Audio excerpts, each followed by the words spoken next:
Welcome to Cranky Live, the show where bold minds meet real talk. This isn't your average sports or news show. It's where we break down sports, culture, and controversy with facts, fire, and fearless honesty. Here, truth cuts through the noise, and hype gets exposed. From football to track and field, from world issues to local debates, we ask the tough questions, speak without fear, and go deeper than the headlines. We don't follow the crowd, we set the trend. While others recycle the same tired takes, we bring fresh insight, unfiltered analysis, and bold perspectives. No echo chambers, no puppet talk, just real conversation for people who think for themselves. Listen with your brain, not just your ears. Think critically, question boldly, and speak freely. This is Cranky Live, where reason rules the mic and truth always win. Come on, let's get into it. So people are asking if I'm live. Yes, I am live, I'm live. And I see I'm getting a call coming in, but can't take that call right now. Good evening. Or good afternoon, I should say. I'm not sure it's evening yet. It's not 5, 6 o'clock yet. So thanks for being here. Yeah, I decided to do a show at this time for a reason. I was planning to do a show this evening at 8, and then something came up, so I can't. I thought this was a hot enough topic for me to jump on and do the show now. So good afternoon, Drew Ross. Thanks for being here. You may be the only person with me here this evening, but, you know, the reasoning I want to talk about the situation with the U.S. and Jamaica and the U.S. We'll jump in the topic. You see the headline, you see the story, you see what the show is all about. It's about the Jamaica and the Cuba doctor situation due to U.S. pressure. That's what the headline says. And the thumbnail clearly articulates what that entails. So good afternoon again. If you haven't subscribed to the channel, please do so. And as you come into the program, hit the like button. We're going to have a good discussion this afternoon. The show should be about an hour, maybe less. I was going to do a video, but I thought I would probably do more of an engagement type show versus just doing a 50-minute video and walking away. So today's conversation goes beyond politics. It goes to the heart of Jamaica's healthcare system and Jamaica's sovereignty and Jamaica's future. So for more than 50 years, Jamaica has had a medical partnership with Cuba. And people who are my age would know about these things. If you lived after those age, like in the 80s, 90s, even then, you know about the program, but you may not know about the inception of the program and the initiation of the program. And Cuban doctors have worked in Jamaica hospitals. Jamaican students have studied medicine in Havana, and not only Jamaican, from all over the world, but a lot of them from the Caribbean. Hundreds of Jamaican doctors were trained through the Cuba program, an agreement that Jamaica government has with Cuba. These doctors didn't obviously replace the Jamaica health system. They supplemented it. They supported it. And the Cuban doctors who come to work in Jamaica, not only the ones Jamaican doctors who train in Cuba, they help to support that system at very favorable rates. They staff rural clinics. They fill shortages. They help stabilize an already strained system. And that's an imperative. You should mark that down. We don't have that abundance of doctors to be able to have a situation where we're not leveraging doctors who provide that skill set and that support at a very favorable rate, not even what I would call market rate. Now, the relationship between the Cuba and Jamaica and the doctors are under intense pressure.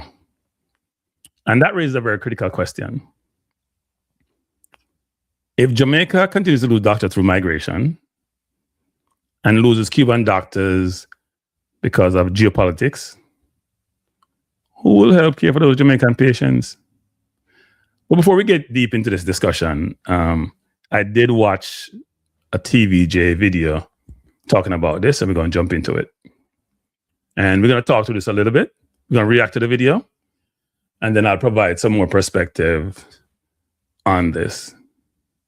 And what I'm going to do is, in reacting to the video, I'm going to do it piecemeal, not the entire video once. Shockwaves are reverberating across some sectors of the country this evening after Jamaica ended its medical cooperation program with Cuba. The development comes amidst what appears to be pressure from the United States. Now, so you see the headline. Jamaica has ended its medical relationship or program with Cuba. But TVDJ didn't tell us exactly what happened, right? Which we'll get into, or we'll speculate. And that's important because to understand this really well, we have previously talked about Jamaica doctors I just mentioned being trained in Cuba. But there's a key component of this, which is the more, what economists call human capital flight, which is very pervasive across the developing world and countries like Jamaica. So training doctors is very expensive. You've seen a person like Dr. Don come on my program, and I've talked about some people incur medical expenses up to $500,000, which if you think about the Caribbean, most people, I would say 99.9% of people don't have that money to spend. And Jamaica spends significant public resources training medical professionals, largely through, I'd say, University of the West Indies. And the education is heavily subsidized by taxpayers. But many of those doctors who are trained in Jamaica and in the Caribbean, they migrate to what we call greener pastures, the US, Canada, the UK. And we have talked about this on this program, which is the old concept of brain drain and how all these skills and all these investments made by these countries like Jamaica are gobbled up by the Western world, by the capitalist world. They didn't invest, they didn't spend their money. You spend your money, invest in yourself, invest in your people, and they take it and they give nothing back. Well, maybe they say come back through remittances, but they don't provide any direct support. It's done by those same human beings who migrate. And the consequences are enormous. Jamaica pays to train a doctor, but another country benefits. It's simple. It's very, very simple. The developed world continues its exploitation of these countries by so many different means, either directly or indirectly. So when a doctor migrates, Jamaica doesn't lose a professional, you know. Jamaica loses the investment, and the richer country gains trained professionals without having to invest for that professional. And that's the brain drain we've talked about in this program quite a bit, and one of the biggest deficits for Jamaica. And Cuba's done a brilliant job in the medical field of training not just doctors, but also nurses. They help fill the gap across the Caribbean in so many different ways. And losing this, and Jamaica is just the start of this, and it's going to be a domino effect. Losing this is a big problem. So let's continue. Jamaica's Ministry of Foreign Affairs made the stunning revelation today via a news release. Since 1976, almost 50 years, Cuban doctors have been working in Jamaica as part of a medical cooperation agreement. So since 76 people, what is it, 2026? So that's 50 years. Now that detail is very, very important. The partnership didn't start last year. It's existed for a long, long time. Jamaica, I think, has around maybe just over 2,000 doctors plus. And about 400 of those doctors are Cuban. I think that's what TVJ had reported. So that's about 20%. That's a huge number. The Cuban doctors don't run the hospitals. The Cuban doctors provide support. They support the system. They fill the gaps. They work in underserved communities. They reduce pressure on a system which is burdened. If you remove them without replacing them, the system becomes much more fragile. Less people are going to get support and more people will die. I do not understand how this works and how this can be okay. But it's part of a larger US strategy. And if you remember last year when Marco Rubio was in Jamaica, I did a show on this, both this and the one about St. Lucia. He talked about this. So listen. But for the past few years, there's been pressure from the United States. The superpower has labeled the overall program throughout the world as forced labor. The government says there's no evidence of that in Jamaica. But this was U.S. Secretary of State Marco Rubio when he visited the island in March 2025. It's not that they're Cuban doctors. It's that the regime does not pay these doctors, takes away their passports, and basically it is, in many ways, forced labor. And that we cannot be in support of. We are, however, very careful not to exploit the Cuban doctors who are here. We ensure that they are treated within our labor laws and benefit like any other worker. So any characterization of the program by others certainly would not be applicable to Jamaica. We are ensuring that our program complies with all the international laws and standards.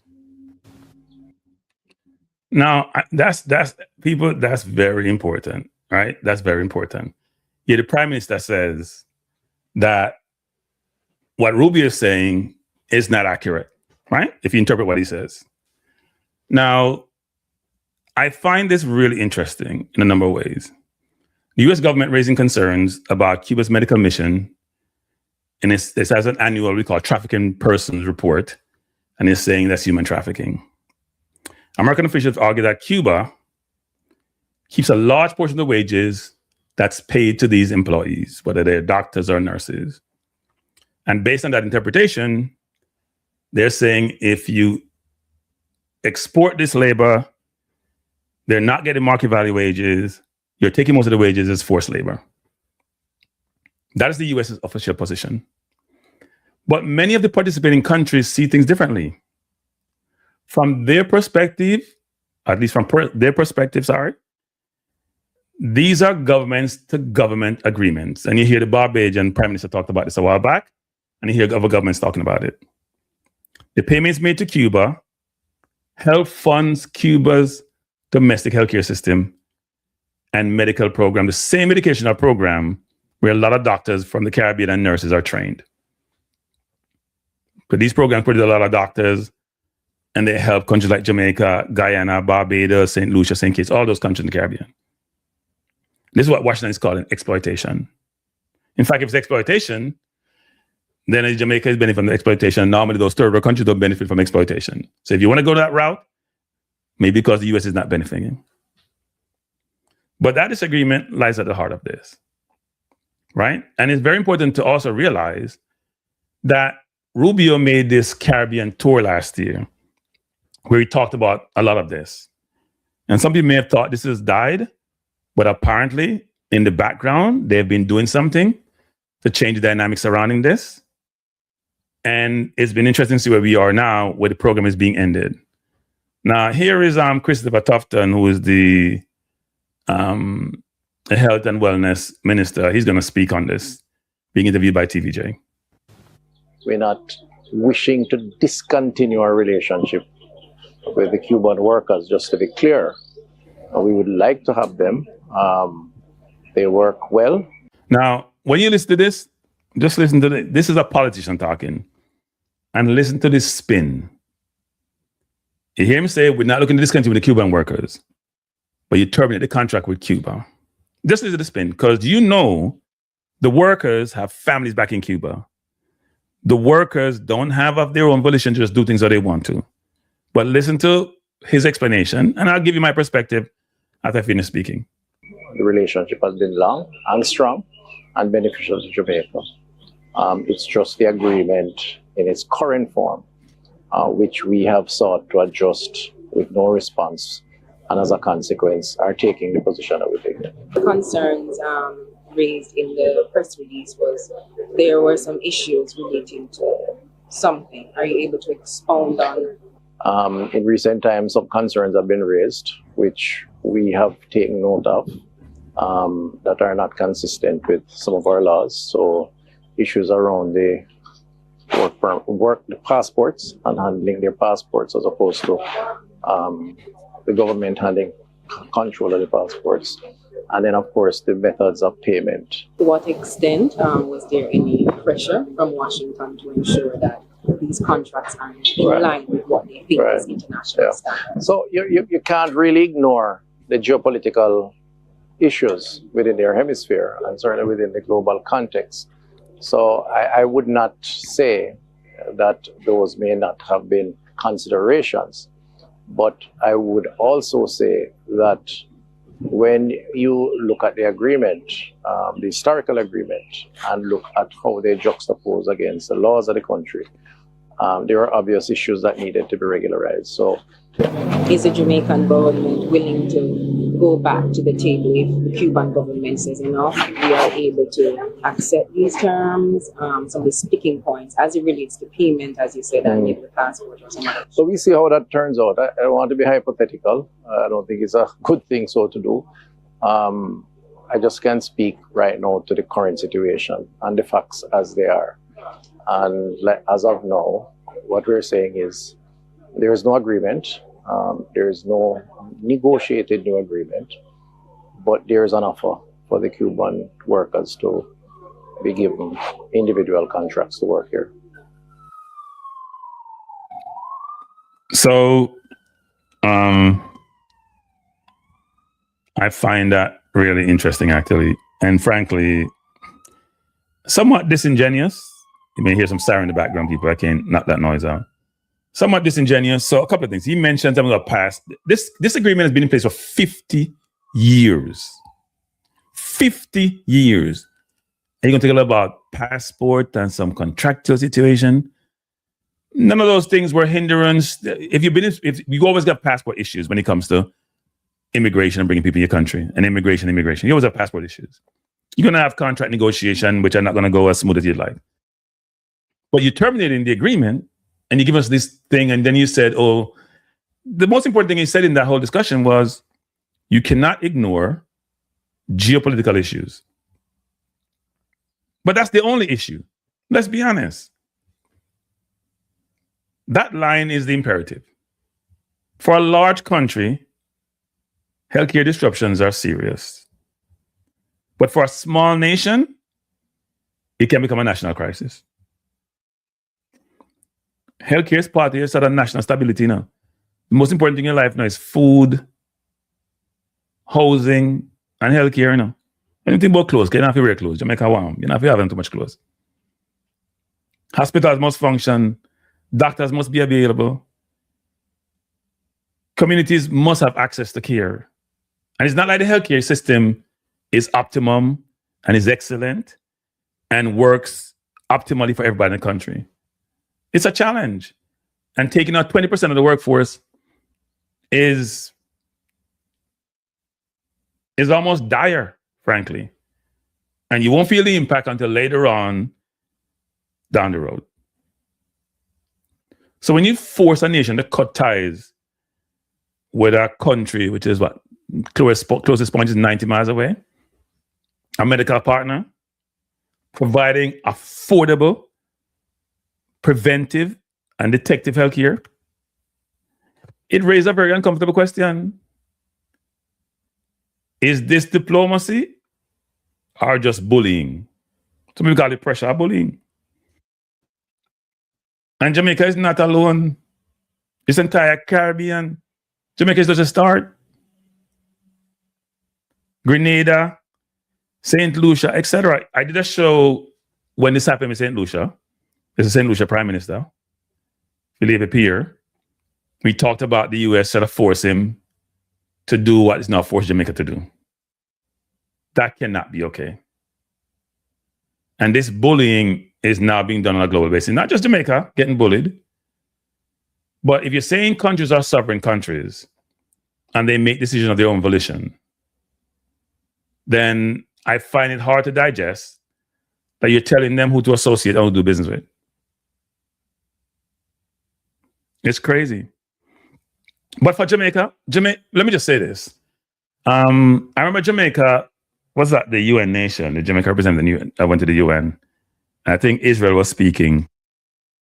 And a lot of countries walked out. They didn't want to hear Israel speak, because they know Israel is committing genocide in Gaza. Been well documented. And Jamaica's explanation was, well, we're there because we got to give everybody a chance to have a voice, and you can only engage to come to a good place. Now, you may think I'm going to say Jamaica is wrong for doing this, but then you haven't been really reading up on your history. For Jamaica, this debate is not unfamiliar at all. It's not unfamiliar. In the 70s, Michael Manley, the Prime Minister, built a very close relationship with Fidel Castro. Manley was educated in England with the Forbes burning on the world. A lot of these people have these idealistic view of imperialism and colonialism, and they want to change that and be champions for the people. But the period that Castro built this relationship with Manley in the 70s was during the period of the Cold War between Russia and the US. Those are two superpowers. But one was super, one was kind of semi-super. And you know which one is super. The world was divided into ideological camps. And Jamaica found itself caught in a geopolitical struggle. And obviously political tensions escalated. Those of you who were born in the 60s and grew up in the 70s realize the island experienced significant polarization and violence. So when Jamaicans are pressured today around Cuba, they understand Jamaica went through an unbelievable time in the 70s and 80s. At one point, the Jamaica dollar was more powerful than the US dollar, and the Jamaica dollar was worth more than the US dollar. Now it's 55 and going up. Now part of that is Jamaica and its industries, a lot thereof. But part of it is what happened in the 70s and 80s and Jamaica borrowing and devaluation, etc. And all these social programs which sort of provide a lot of burden on the taxation and society as a large. The debate in the 70s was about socialism and capitalism. Today, the language is different.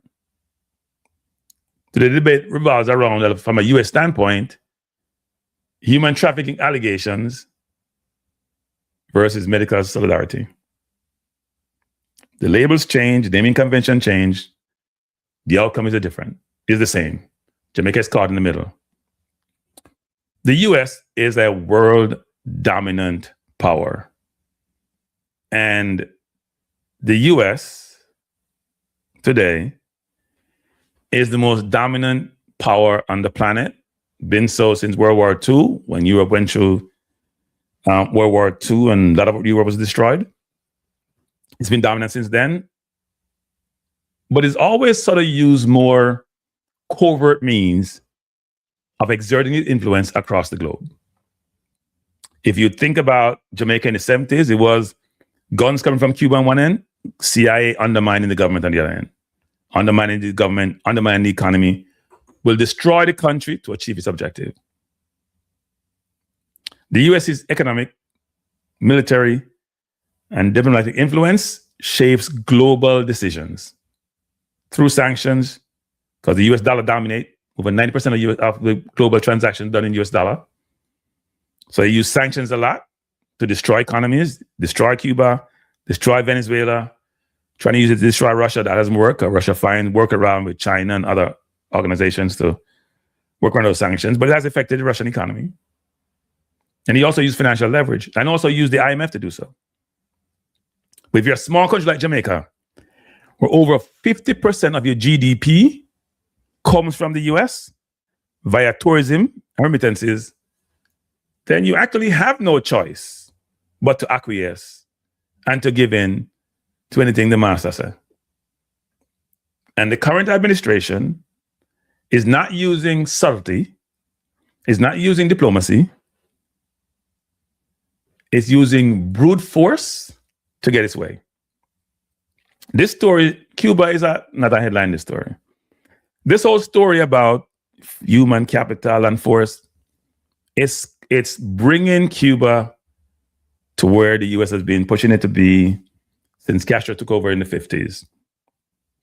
And the US is not just doing this as just part of the world, it's doing it globally, especially in Africa. But for Cuba, they're using a multi-pronged approach. The first one is, I'm gonna cut off your oil that you're getting from Venezuela, where you have some barter relationship to get oil, because you can't transact in US dollars. Number two, I'm going to squeeze our relationship you have across the Caribbean and other parts of the world. So I'm cutting you off from anything. I'm going to cut off your infrastructure. I'm going to cut off your electricity. I'm going to cut off your gas. You can't move. I'm going to close you in. And then I'm going to make a decision. Do I invade or do I mandate you surrender?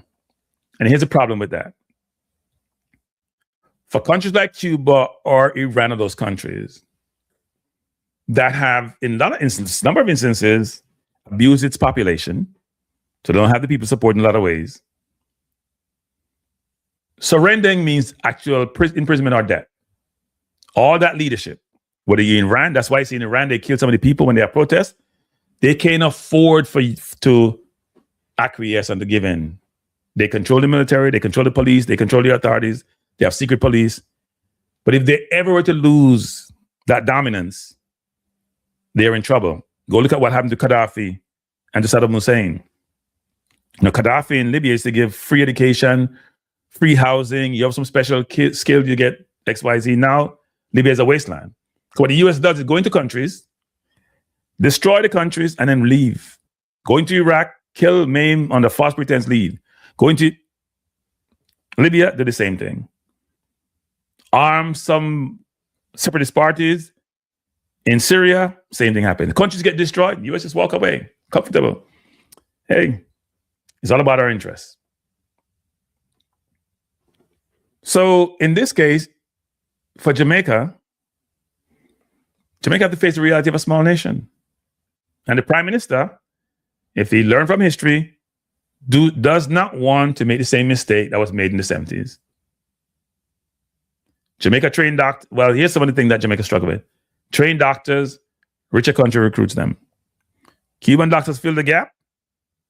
Geopolitics threatens that balance.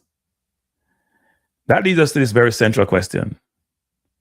If Jamaica loses doctors to migration, if those doctors are not supplemented by Cuban doctors, who will help care for Jamaica's sick? And that's why we have to say, that's why I said in my thumbnail, US should leave Jamaica alone. Because sovereignty means that you have the right to make decisions of your own volitions. And here's the worst part of this whole conversation. The US is not going to help Jamaica supplement the loss of these medical professionals, whether doctors or nurses. It's not. It's a very selfish country. It hoards assets, and it's not going to help Jamaica. So what the hell is Jamaica supposed to do? And if you're the Caribbean and the US is forcing you to make decisions, you got to ask, the government should be coming on and said, what are we getting for this decision? What's Jamaica getting for making that decision?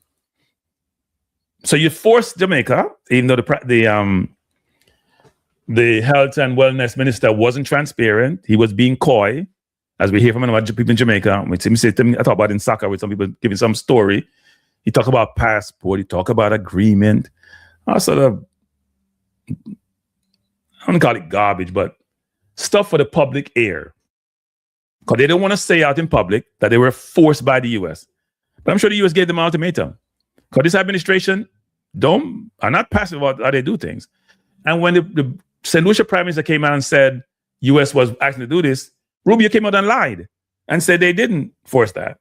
But then Rubio is a liar because he lied about what the Iran situation. They can't get that straight as to why they invaded Iran, even though they bombing Iran and brutalizing the country. No one is saying we support the Iranian regime, but sovereign countries have a chance to be independent and make their own decisions.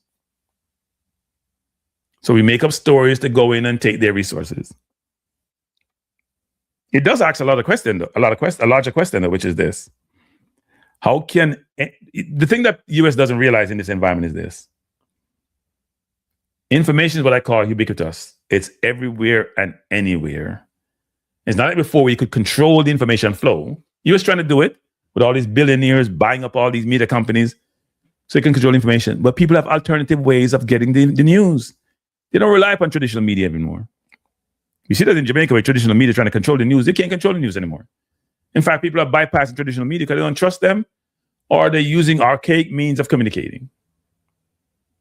So for the US, you may be bullying now, things may be great now, you may be getting your way, but do you have long-term implications for this? And part of the strategy with Jamaica and Panama with their ports, where the Hong Kong company that had garnered ownership of those ports, the courts there changed the laws, kicked them out. Part of this is not just Cuba alone, it's also China. People gotta understand that. But it's Panama, or Venezuela, or Cuba, or the rest of the Caribbean. This is about control. And it's about control of this hemisphere, but that reach is extended, right? We've heard the whole conversation about Greenland, Denmark and Greenland. We see what's happening in Iran. I mean, the US told India the other day that India they can go buy some oil from Russia. We give you authority to go buy some oil. India, with 1.4, 1.5 billion people, we can tell you where to go buy your oil and when to go buy your oil. We control you. That sense of dominance, how can that be digestible?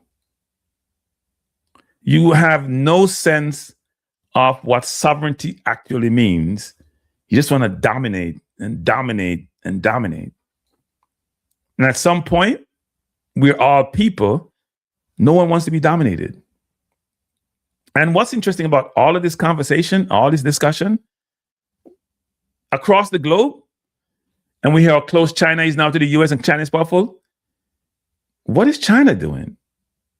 They just sitting back observing, or they're just using the whole US strategy of using soft way of doing it, meaning I use some diplomacy, covert way of operating versus overt? Is that what they're doing?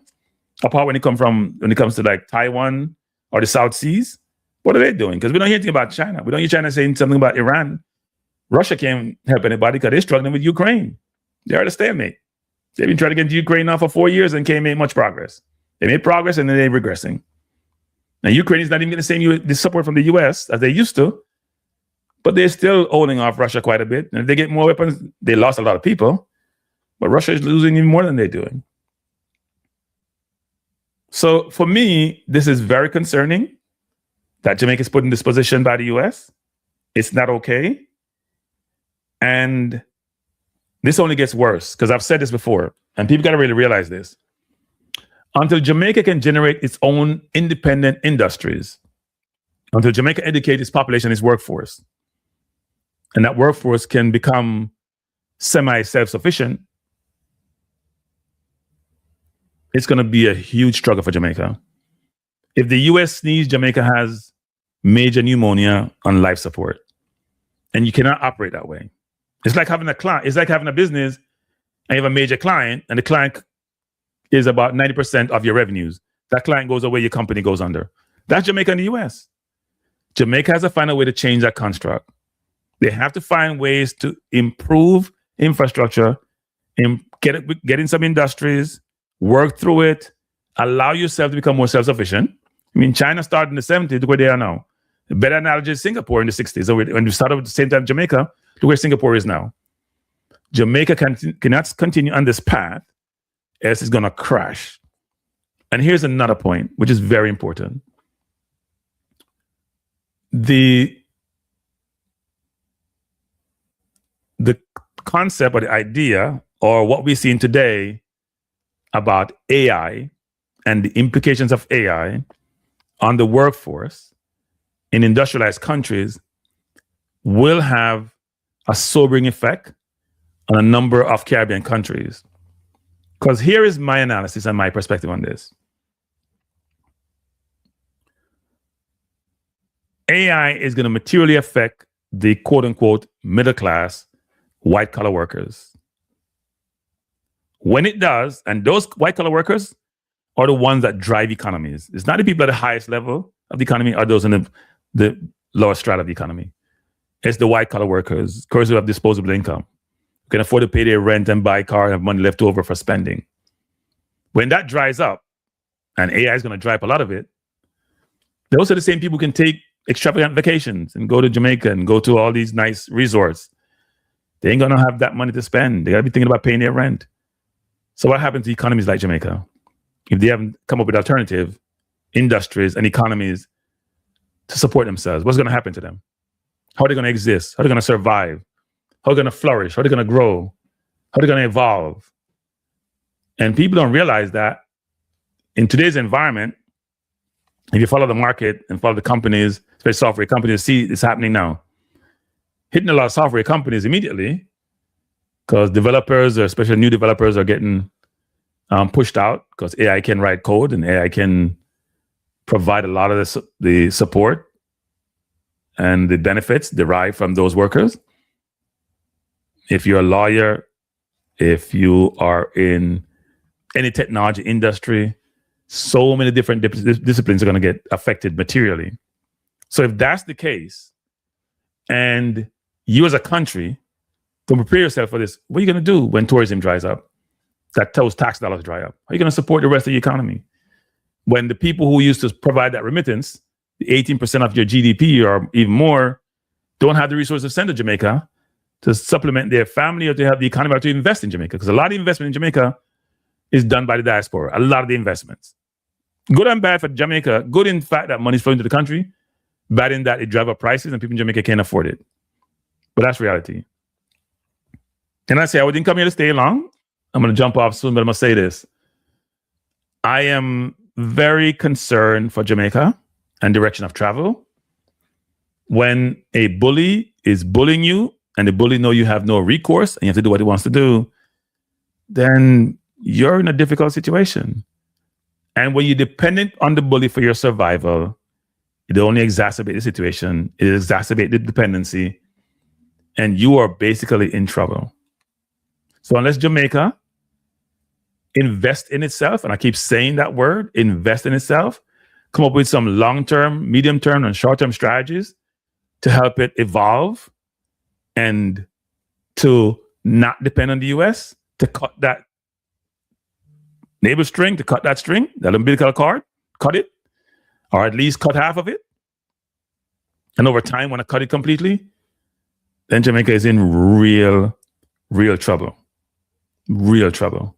And this is an example of where you have an asset, which are the Cuban doctors. You're leveraging that asset to help you in your economy, help you in your health services, help you support your population, help you not be sick, or if you're sick, to get better. And if some bully come and says, you can't do this anymore, and the bully doesn't give you an alternative to help supplement or to amend that situation, and you yourself have no way to do so, then you have a problem. So when the doctors go back to Cuba, and look, Cuba will probably fall, I'd say in the next 6 months. I'm gonna predict Cuba will fall in the next 6 months. That government will be out. One of two ways. They surrender, which they're not gonna survive, or they fight, which they're not gonna survive. It's just not gonna happen. They put up a lot better resistance than Venezuela did with Maduro. Maduro was sold out, but they're not going to survive. Maybe then the relationship may get re-engineered, so those workers will be working at what they call market value, and the workers will be able to, then Cuba will have that brain drain that Jamaica has had, except the brain. But then why would Cubans want to come to Jamaica versus trying to get to the US, for example, their doctors? Because people want to go where they can maximize their income. Right now, working a doctor in Jamaica, if you're Cuban, is not allowing you to maximize your income. If you can get certification in the US and come to the US, it's always going to be the preference, the choice. US, Canada, the UK, those are going to be the choices. Bro, we have doctors from Africa and India. I know you do. But Cuban doctors is 20% of the doctor population in Jamaica, isn't it? You're going to go to Cuba and India to go get all the doctors that you have in Cuba? Do your people in Jamaica also go to India and all those places in abundance to go train? Cuba is 90 miles away, this closest point. And this is not about Cuba, because sometimes people miss the conversation. This is not about Cuba. It's about independence. It's about sovereignty. It's about support. It's about me to make my own decision. It's about being bullied. It's about equality and fairness and egalitarianism. It's not just about, I have some alternative that may come from India or come from Africa or from other places. Every place those people come from, they're losing an asset they want to keep. And most people ain't running from those countries to go to Jamaica. They run to come to the US. The Cuban doctors are a big miss for why you think St. Lucia is complaining and Guyana is complaining. And because there are a couple of two things. One is they want to support Cuba. They would love to support Cuba, but they can't. So those of you missing the bigger picture, which is you don't control your own destiny. The US tell us what to do. We have to do what the US want to do. The US takes, but it doesn't give.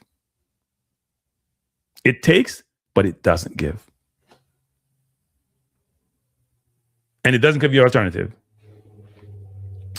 Yeah, I mean, Cuba has been brilliant when it comes to this over the years. Castro did a good job putting infrastructure in place to allow this to happen.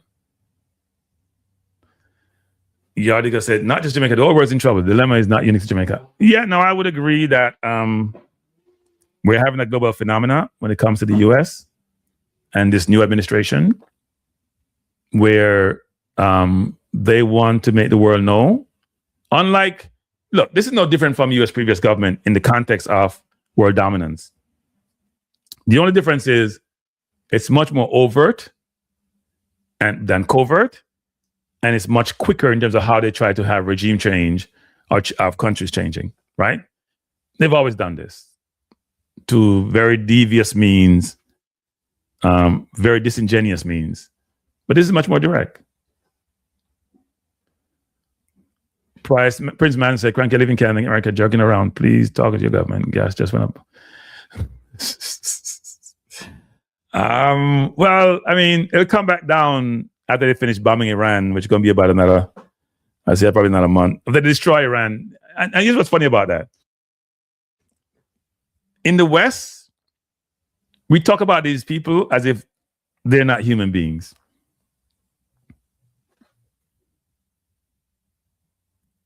I think I have a problem. Hello? Can you hear me? Wait 1 second. I am trying to get you. You know you're calling to the show, right? Give me 1 second. I'm trying to link this up. Let's see if it works. All right. I can hear you. Go ahead. Good evening, sir. Good evening.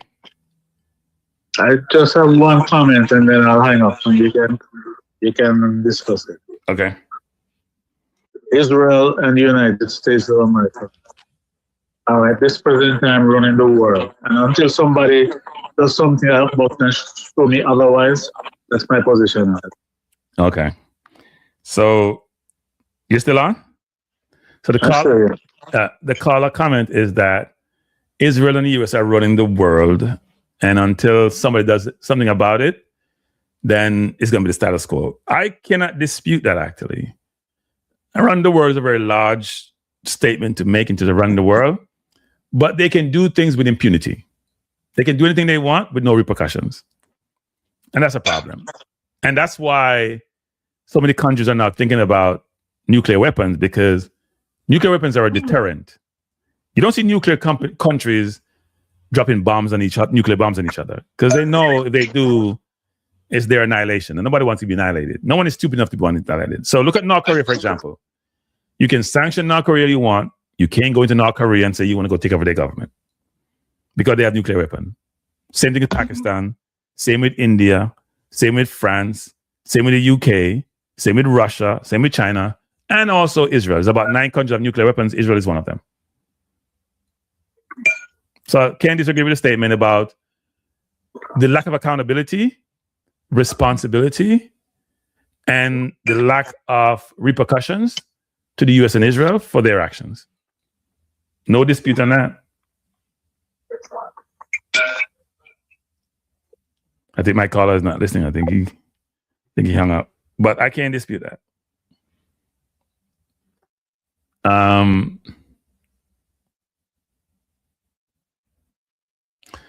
So Bishop said, Cranky, do a full breakdown of the slaves that were brought to Jamaica captive. I found some information about us on the map. Say the slave coast was marked Kingdom of Judah. I haven't done any research on that. It's an interesting thing because I always ask the question, why are Jamaicans the way they are? Like Jamaicans come from their own separate distinct. People talk about Ghana, Nigeria, where Jamaicans come from. I'm not sure if anyone, I'm always reluctant sometimes when I do research about the source of my information and data. When I say reluctant, meaning how do I get comfortable and accurate, right, with that information? Because I was thinking about something the other day. I was listening to something and they were talking about Ted Cruz talking about, who's a U.S. senator, about when he went to Congress, one of his primary thing to do was support and protect Israel because, go out to Jesus and Lord and they're the chosen ones and all that. And you hear me say this on previous program. And Jamaica is one of those countries which has been totally taken over by the concept of religion and Jesus and Lord and all that stuff. And anyone can focus on what they want to focus on. You start going to a subject, people get concerned, they get scared, they get nervous, and they want to run away.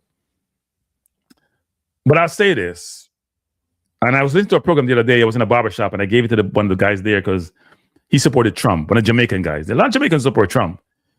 But from the badness standpoint, Trump are bad. And when he was talking, my head was spinning.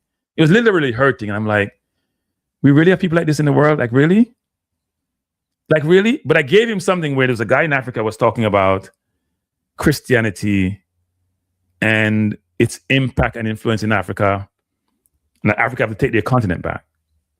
Because what people don't realize is that over 80% of the world is non-white. So whites are less than 20% of the world, and they dominate, run this world. Yet population-wise, they're less than 80%. And I find that really interesting. There's nothing about equality in this world or the system. It's all about who has the biggest firepower, the most significant firepower and the most resources. That's who dominates. Right? That's who dominates. So it's really interesting in this environment, in today's world, as to how things are operating. And I think and look, I think people should be happy. It's going to sound counterintuitive to be happy about what they're seeing. And the reason why I said it is because the mask has been taken off. This whole idea that the US is just a great country and great people. The people in the US, a lot of them are great people. The government has always been what we're seeing now.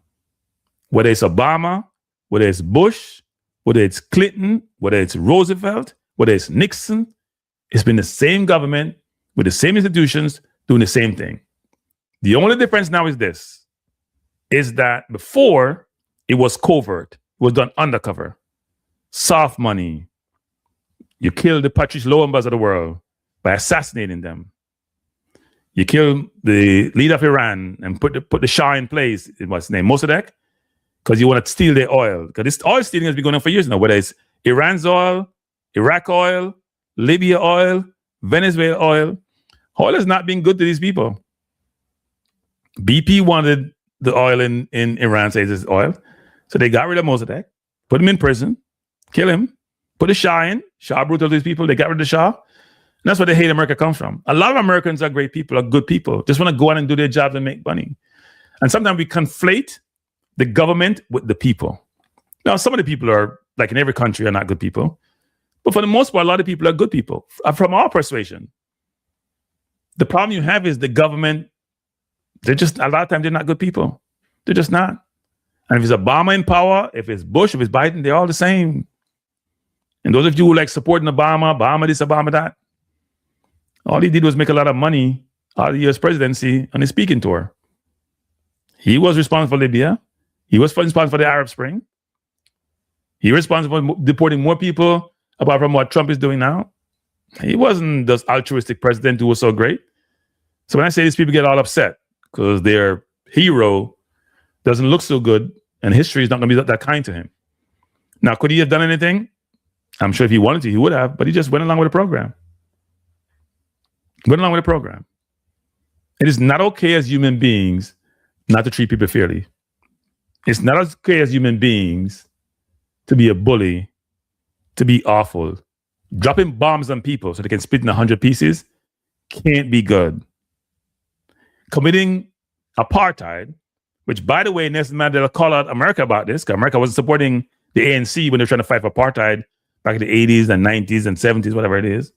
Same thing we see the Palestinians in Palestine now and the Israelis. And if you read the history of Palestine and the Israelis and where they come from, and when they move from, the Zionists move from Europe and go there and ships and the Palestinians giving them I was going to drive them out. It's amazing to believe people can be like this. And when some of you are trying to convince me about this Jesus person, and you're going to hate me saying this, and somebody's going to start running away, I can't help you. It don't make any sense. The more I think about it, the more reading I do, the more it doesn't make any sense. It's just, my skin crawl when I think about it. Like, it's just crazy.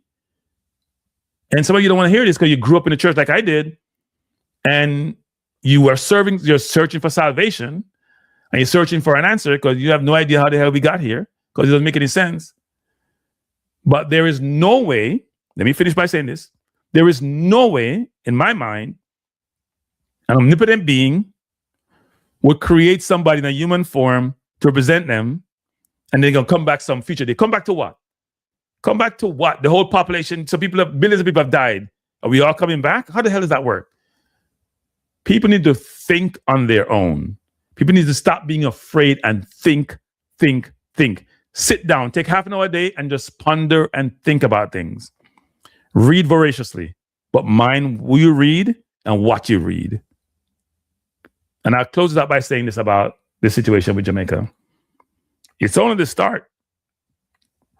We have 3 more years of this presidency, and they're only starting. They're only starting.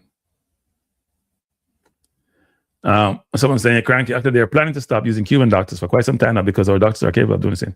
I disagree with you. I disagree with you. I don't agree with you. But hey, we agree to disagree. They got the pressure from the US. That's what TVJ also says. That's what we've seen Marco Rubio says last year. St. Lucia complained about it. They're saying, what should we be doing? So if we keep saying that chorus, I don't agree. They'll tell you this thing for a while. They're trying to do it slowly but surely. Muslim said, these Jesus nuts are blind to history, cranky. Yeah, I mean, people don't like to hear talk about it. When you get to religion, people lose their mind. But religion is the biggest detriment to humankind. Religion has a lot of value to it, help a lot of people. But the more I read about priests and the Catholic Church, let's hear about another one. Where was it? There's so many of them. It's just amazing.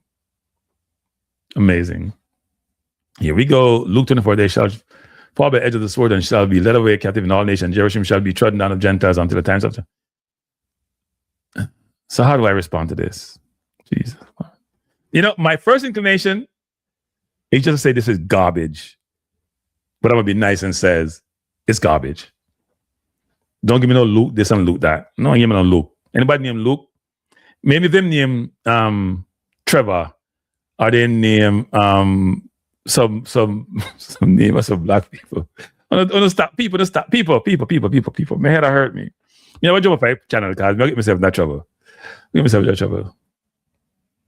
at myself in that trouble with this. No quote from some book or some man write. Man write some book and manipulate people. We're living in times now where the president of the United States say a bunch of things all the time and you can look it up and lie. Who would believe that a president would lie so much? Most times, politicians manage the truth and they talk around the edges, but there's some semblance of truth. The man just lie out plain as hell. Even the Iran situation, they give about 10 different stories about Iran. 10, them have nuclear weapons, they don't have nuclear weapons. We do it for Israel, we don't do it for Israel. Can't get them stories straight. And the same people write the Bible, I say the same thing happened. Same thing happened. People just write and then change this and change that. And they're going to give me a thing that one race is superior to everybody else. God help me. Of course it can be a contradiction. Thou shalt not kill. Appear killing in the Bible. Thou shalt not commit fornication. Who have more wives than Solomon? We're not talking about people. Can be both at the same time. The Bible is both at the same time. The Bible is a human book. Talks about everything that woman and man does. And the Bible is also very sexist. It's a sexist Bible because a man write it. Sexist Bible, a man write it. We're not getting the Bible thing to the people. We shouldn't go down the road then. I'll leave it alone. If you love your Bible, if you love Luke, if you love Mark, if you love John, if you love Ecclesiastes, if you love Genesis, more power to you. I hope it helps you get to your destination, wherever that destination entails. Oh, Lord. I'll say this because people don't realize this. The same people come up with this Bible thing. A lot of their ancestors in Europe, those churches are becoming monuments. Everybody leave the church. Can you realize that bunch of nonsense people give them? So why the people who manipulate the world with these books are now the one just discounting them because it don't work for them no more? And the people who are being abused and the people who are being disenfranchised are the one who hang on to it. You know why? Because they don't have any resource. They're hanging on to hope. They're hanging on to hope. They want that hope. They want that thing that can get them out of their situation. It's sad.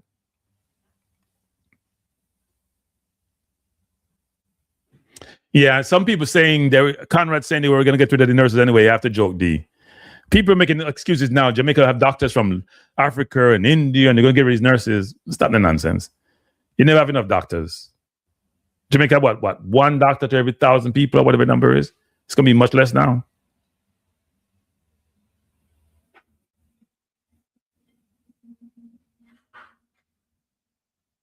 Yeah. No, I mean, Jamaica need all the doctors it can get. All doctors it can get. But people don't seem to realize that. America is making themselves the world's enemy. Yeah, but people still want to come to America because of the benefits it provide. Well, America, please, we all should differentiate between America and the American government. People don't, I remember I said this before a number of times. I was in London once, 2017. I went there on business and I was in the Tube, which is their subway system. And I had a hat on like this, because I wear a hat almost every day. It had New York on it. And a Caucasian man come up to me, and he was very boisterous. And that's when Trump had won in 2016. And he said, "I can't believe you voted for Trump." Now, he doesn't know my politics. He doesn't know who I am. But he believes I'm from the U.S. I have a U.S. hat on. And he was very vocal, very vigorous in his disdain for Trump.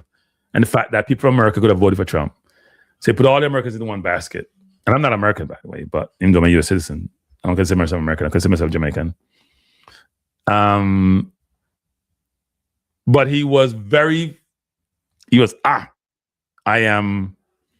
I voted for Trump in his mind. So a lot of people in the world are conflating the American people with the American government. They're not one and the same.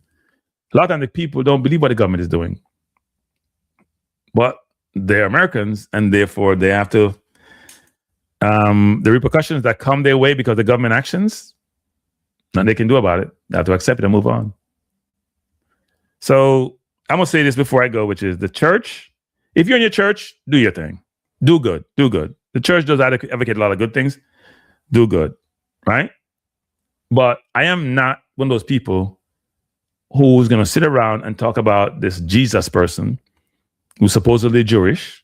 In fact, a lot of Jews don't support Jesus, by the way. A lot of people who are Jewish don't support the concept of Jesus and what Jesus entails and what Jesus represents. Muslims do so more than what Jesus does. Than Jews do, I should say. And they have different sects of Jews, right? They're not all the same sect. They're all just one people come together. Some don't believe in the whole Zionist concept or not a Zionist. Will believe in the home of Israel and all that. Some of them don't. I see some Jews, some down here in New York burning the Israeli flag, which for some people be heresy. If you did that, you'd be anti-Semite. I guess you can't be anti-Semite against yourself. But my hope is that the people in Jamaica will realize that they have to find a way to get self-determination. That self-determination is not about politics, it's about economics. Everything is about money, people. You want to call it money? It's about economics. Can you provide for yourself?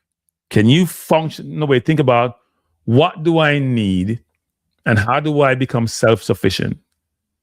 Because if you don't, you're going to struggle mightily. And if you don't, you have to do whatever thing America wants you to do.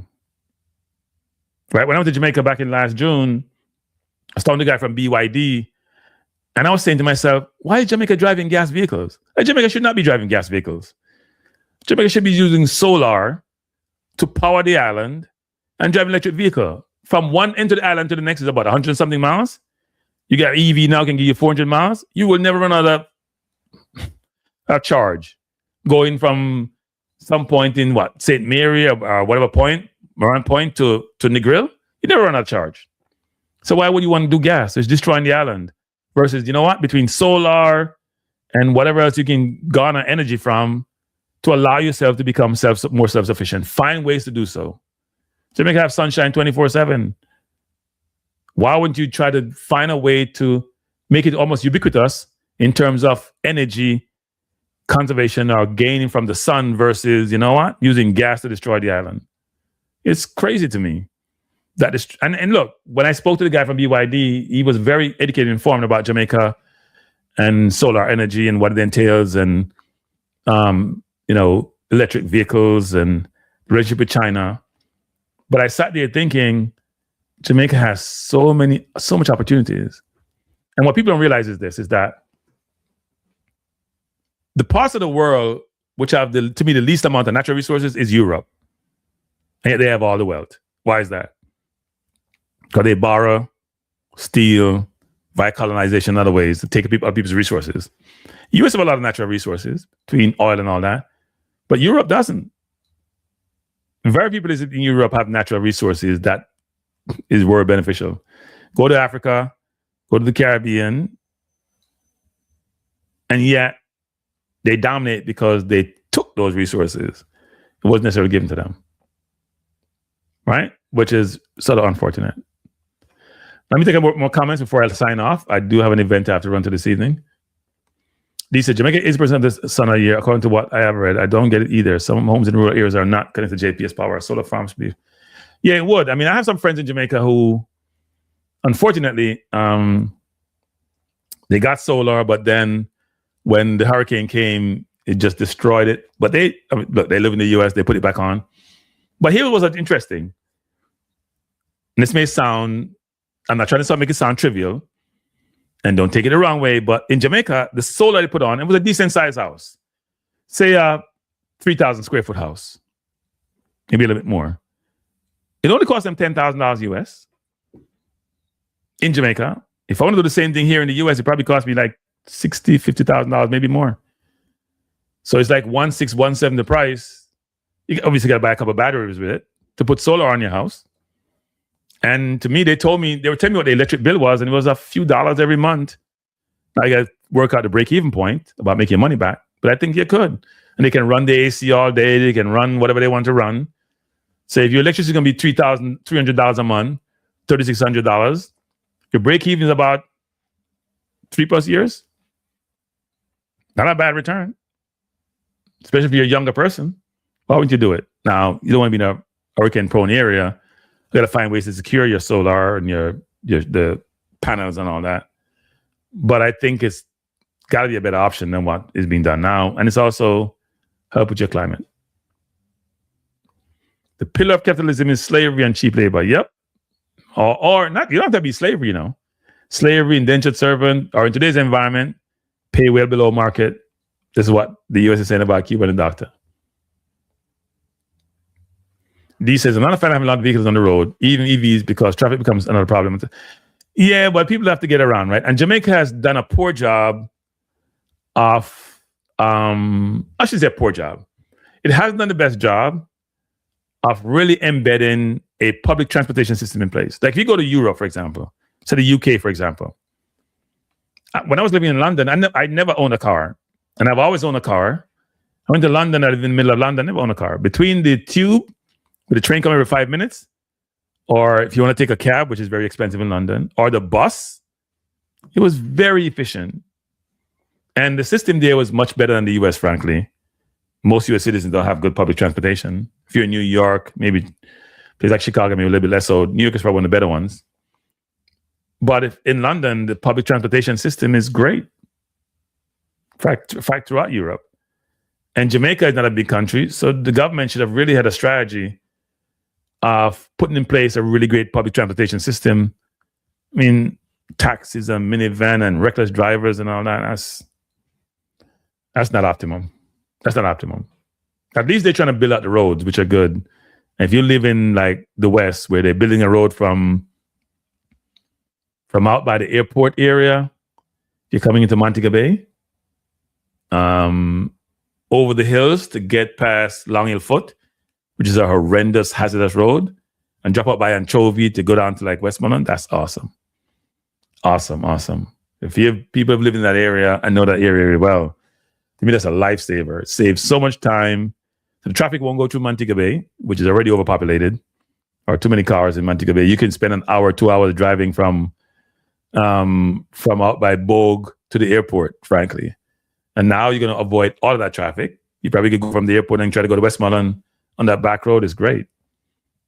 Just like the road from, say, Kingston all the way down to St. Anne, down to Montego Bay is great. Or you go in the back, go South Coast.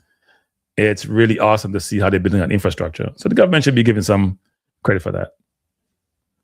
Yeah, flanker out to Bogue. It's avoiding Bogue. Yeah, you're gonna avoid Bogue and avoid Long Hill Foot when they build that bypass road that comes up by Anchovy, Montclair area. So which is good for the people who go to Westmoreland and take that shortcut. Well, it's not even a shortcut. Probably on the road, viable road to get to Westmoreland from Montego Bay. These I agree to the London Tube is older yet super to the US. I guess they really put all the one. Yeah, the only thing about London Tube is there is no air condition. So you go down there and it can get real hot. But it doesn't go as deep in most of London as the US does. Hey, Crank, if I'm foreigner, you're still Jamaica. What do you mean I'm a foreigner? I'm a Jamaican. What are you talking about? Some people in Jamaica just know Kingston. You know? Most of the Kingstonians them don't only know Kingston. They don't know nowhere else. But I tell you the truth, the Kingstonians them only know Kingston. But if you go from, think about it. If you're going, the only people who won't benefit from this, not actually, I think there's two benefits, right? Isn't there another road that's bypassing Montego Bay to go to Lucy, to go to Negril? So you go to the left, you go flankers, you already go over the hill to go to Anchovy, Mount Carey, Montpelier, all the way to South, or you go bypass Bogue to go to Hopewell, Sandy Bay, Lucy, Green Island, Negril area. That'd be awesome, actually.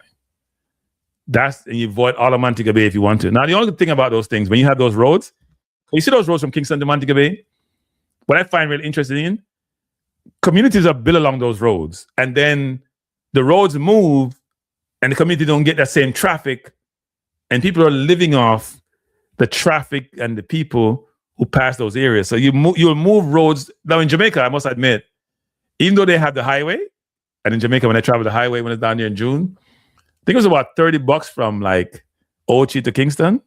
Somebody's trying to dispute that to me. That's a lot of money, people.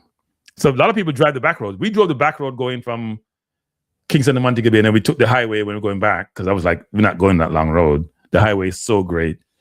But it can be very expensive for people who may not have the resources.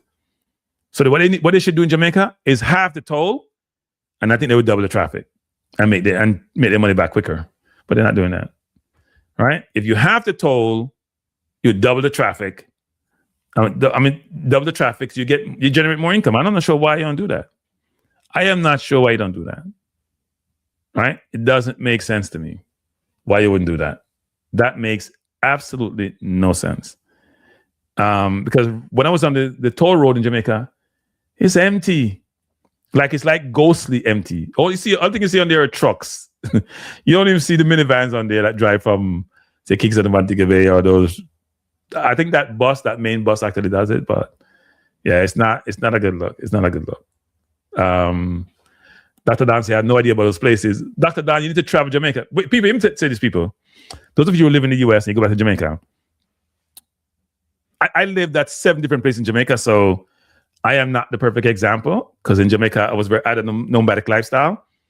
But when you go to Jamaica, I had a friend of mine who he went to Jamaica with his wife is Bayesian. I think his sister-in-law is Bayesian, and another person they went with. They went to every parish in Jamaica for a night. So they spent 2 weeks in Jamaica, just drive from parish to parish and spend a night in a given parish and just go around the parish, getting to know the parish.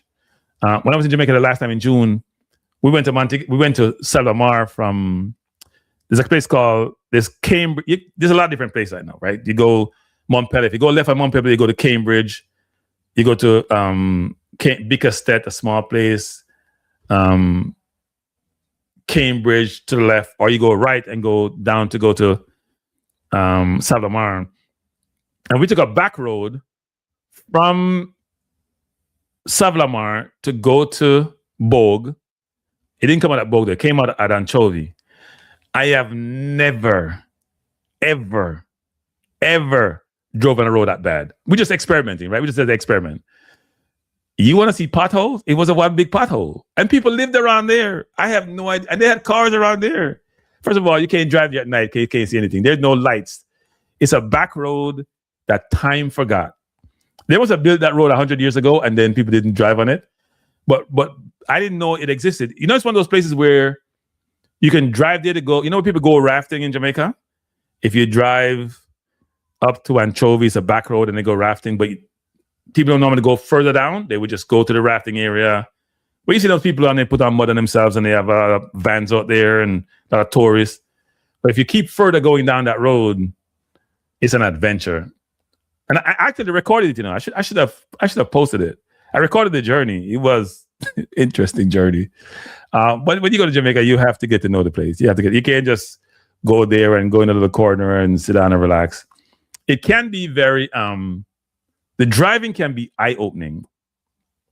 I was pressing so many brakes. I think my foot probably hurt after a while. I mean, and my brother was driving me because he lives in Jamaica. He doesn't drive what we call easy. He's a brilliant driver, but he's just it's an adventure, people. It's an adventure. When I'm driving Jamaica, I said I just check to make sure my wheel is in order, and make sure everything is in good order, because it can be very uncomfortable. It can be very uncomfortable. But it's all fun. It's all good. And when you go to Jamaica, you should go around the island. Go meet people. Go to different places. Engage. We stop on the road and buy. Last time we were there, we couldn't find any oranges though, which was weird, because I eat a lot of orange. We couldn't find any oranges, like none. Like oranges and jackfruit we struggle with, which I love a lot. But anyway, I've talked enough, people. I've talked your ears off. A couple of things. One is, I appreciate you being here. Hope you enjoyed the discussion around, well, not sure if you enjoy it, but around the Cuban doctors and the US and the bullying.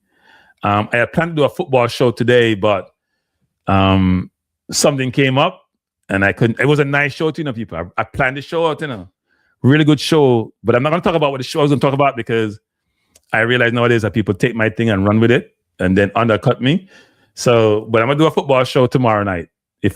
What's today? Friday? So I'm going to do a football show tomorrow night if I don't go out. Hopefully nothing come up. Something came up this afternoon, so I have to go. I don't have to go, but I'm going. Might have some fun. But I will do a football show. If not tomorrow, Sunday. It should be a good show. It'll be a 2-hour show. We're going to talk a lot about Jamaica football. It should be interesting. I got a call from somebody today who, you know what? I'll talk about it in a football show. I'll talk about it today. Get a lot of feedback. Let me just take a few more comments and then I close this down. So I thought China owned the toll road and pay the government. Yeah, they own the toll road, but they ain't making no money off it because people ain't taking the toll road. That's why. Yeah, unless you go into like Portmore, then that's a different story. But if you go into West, if you go into West from Kingston down to St. Anne to Ocho Rios, it ain't working. People ain't taking that road, taking the back road. The best football in Jamaica used to be up there in Nature Village. Okay. DJ says, Cranky, all years of my life, I've never ever seen bad roads like that in Jamaica, like how they are now. I don't know what's happening. Maybe because they have some of the major roads have been fixed and they only have so much resources to fix certain roads. But here's the last point I make about Jamaica. Jamaica is funny. So in Jamaica, they'll have communities, right? A friend of mine used to have a villa just outside Ocho Rios in a really nice community.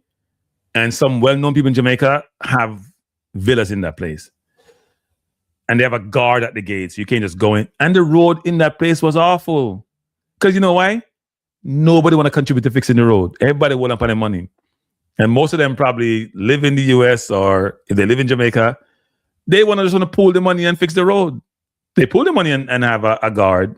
But you drive in that complex and you're just like, you guys can't fix the road? Like, really? But hey, people don't want to spend their money.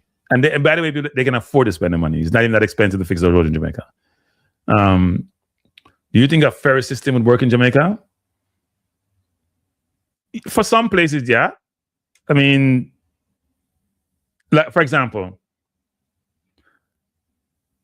a ferry system probably would work if you go from Montego Bay to Lucy, a ferry system road. Montego Bay to Sandy Bay to Lucy to Hopewell, a ferry system would work. Yeah. I don't know why they don't explore it. If the sea level is fine, I think it would work. You probably want too much money though for transportation, but it would work. Or you took a ferry from Montego Bay to just go across the water and drop out by Hopewell or drop out by right after Bogue. And then you have the transportation. And what they probably could have done that and have the vans have a location out there where they pick people up. Because too much traffic goes into Montego Bay and it's only one road going in. It's a mess. Now the overpass and all that will avert that area. But I was down there this Christmas and in June, and if you coming from the airport, you can go over the hill and go down below. But both places are backed up like crazy. Crazy. Which roads are fixed? No, the major highway from Kingston to Ocho Rios is fixed. If you go South Coast, some of those highways are fixed. If you drive from Montego Bay to Ochi, those highways are fixed. Yeah, those don't have a lot of potholes. Not what I saw when I was down there in June. I haven't been back since June. I was supposed to go for champs, but I have something come up. I can't make it again. But no, even Kingston, I was very pleased in Kingston how clean the roads were. Now, granted, I didn't go downtown Kingston, but I was in Crossroads, Halfway 3, New Kingston. What was I on? Yeah, we even didn't know Walton Park Road, Hagley Park Road. To me, all those roads were clean, very, very clean. I was extremely pleased. I wasn't used to that cleanliness, to be honest. Yeah, top road I'm talking about. Well, top road and bottom road, right? Both of them were backed up. Both of them were backed up. First of all, I don't know if people live down below a top road. I stayed in one of those places, a top road, where it was on the side and you had to walk. When you walk and you look down, you pass out. Don't ask me. It was like a hotel or a complex that's built in that area. And you have to walk across like a little bridge. When you look down, it's like a glass thing. Crazy. I don't even want to think about it. I don't like heights. Crazy. Top road, no bottom road. Well, you can go both ways, can't you? There's a bottom road down by where all the tourist activities are. What do you mean there's no bottom road? There are two roads that come from the airport. Top road goes to your left, bottom road goes to your right. What do you want to call it? Isn't that the place that got flooded out when we had the hurricane the other day? It's always flooding anyway. I don't know what the avenue is.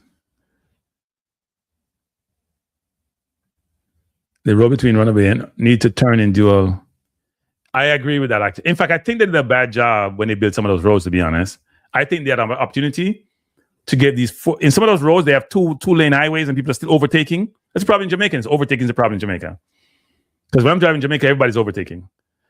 I think they had a lot of opportunities and width to build 2 lanes on each side. And some of those roads they have, you're right about that. They are, you can overtake easily, but they could have widened that road. You want to see Ocho Rios Road, not the bypass. Okay. All right, people. I'm going to say good night or good evening. I hope you I have to run, but I hope you have a wonderful evening. Thanks for being here. I had planned to be here for an hour. I went over that hour, but it's all good. I appreciate you. It's good to see people come in the chat. If you haven't hit the like button, please do so. If you haven't subscribed, please do so. And continue to support the channel. I will do a show.